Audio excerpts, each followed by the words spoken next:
Imagine building your entire economic message around job creation, only to find out the data was wrong. Not just a little wrong, but massively overstated. That's exactly what happened in 2025. The Bureau of Labor Statistics quietly issued a downward revision to U.S. job growth, and it sent shockwaves through Washington. The revisions were so big, former President Trump fired the head of the agency. But why were these numbers off in the first place? What changed? And should we trust any of the data coming from the government right now? Let's break it down. In early 2025, the Bureau of Labor Statistics made a rare and massive downward revision to previously reported job growth numbers. Here's what that looked like. Instead of adding 2.8 million jobs in 2023, the revised number dropped closer to 2.1 million. That's a downward adjustment of 700,000 jobs, a stunning change in hindsight. Several months in 2024 also saw downward revisions, erasing tens of thousands of jobs per month. These weren't just tweaks. They completely changed the story about how strong the labor market had been under President Biden, and became fuel for critics like Trump, who was already campaigning hard on the economy. Donald Trump, during his second campaign, seized on the revisions as evidence of political manipulation in federal data reporting. Once elected, he wasted no time. He publicly called the BLS data unreliable and rigged. He fired the Commissioner of Labor Statistics, the head of the BLS, citing gross incompetence and loss of public trust. His team then proposed restructuring the BLS, aiming to increase transparency and, critics say, political control. The move was controversial. Some economists supported it, citing a need for better methodology. Others saw it as a direct attack on statistical independence, comparing it to autocratic regimes that fire the referee when they don't like the score.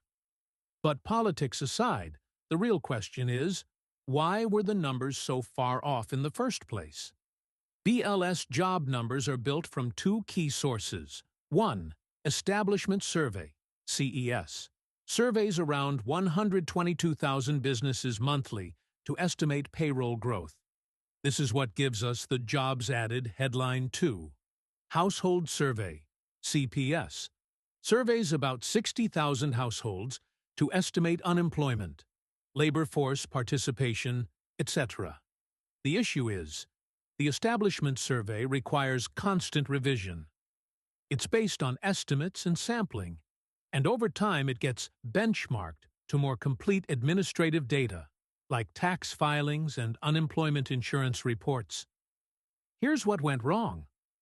The original surveys overestimated small business hiring. Many firms were closing, shrinking, or hiring less, but hadn't updated their data.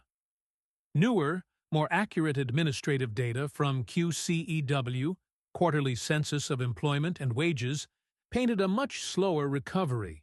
In short, the government's job creation estimates were out of sync with reality for months, maybe years. Here's why this matters. 1. Monetary policy decisions. The Federal Reserve uses job growth data to decide interest rate policy. If they thought the labor market was hotter than it really was, they may have kept rates too high for too long. Second election year narratives. Biden's team cited strong job growth as a sign the economy was recovering. A major downward revision undermines that entire message. 3. Business and market confidence. Wall Street and CEOs base investment decisions on economic indicators. If those are misleading, it damages trust in forecasting. 4. Credibility of institutions. When official data is revealed to be flawed, especially on this scale, it fuels conspiracy theories, undermines public trust, and invites political interference. And that's exactly what happened here. Who benefits from this chaos? Trump.